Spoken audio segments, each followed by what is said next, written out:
Wayne Herring with StrongerSalespeople.com, and I have a friend in Australia, Jeff Fleming, who posted a question in one of the mastermind groups that he and I both participate in, and he coaches small businesses and helps them grow. And one of his companies there in Australia had talked to him about putting together a sales process. And I thought that was a good question and a good topic to do a quick video blog post on here on StrongerSalespeople.com. And having a sales process is important, and having it written down helps everybody. The reasons why are, one thing is it helps coaches coach to the process. You have a common language. Your managers can ask salespeople where various prospects are in the sales process, what stage they're at, why we think they're at that stage.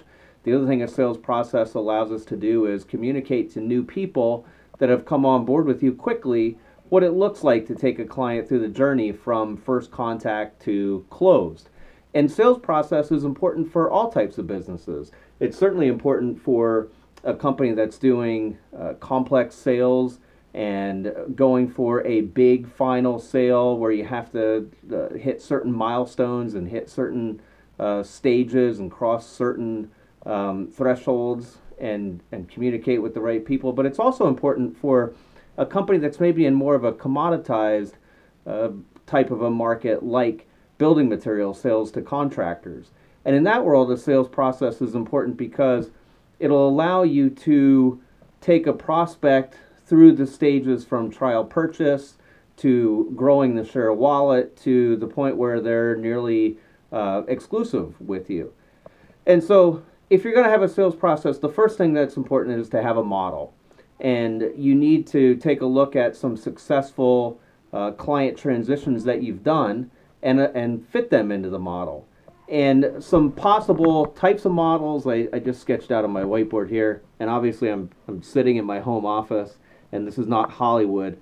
But some possible models might be, first of all, sports. So I have a baseball diamond drawn there, and that's what I use in my sales coaching practice. I work with baseline selling, and we talk about taking prospects through the stages from on deck to first base, second base, third base, and home.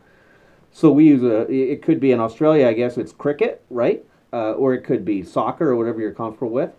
Another thing you could use for a sales model would be an acronym. There's a company I used to work for, and they used, and I won't give you all their secrets, but they used something that they called CLOSE, and it made sense to them. The first one was, I think, contact, and that's where most selling starts, is with initial contact, and then LOS and E stood for something else.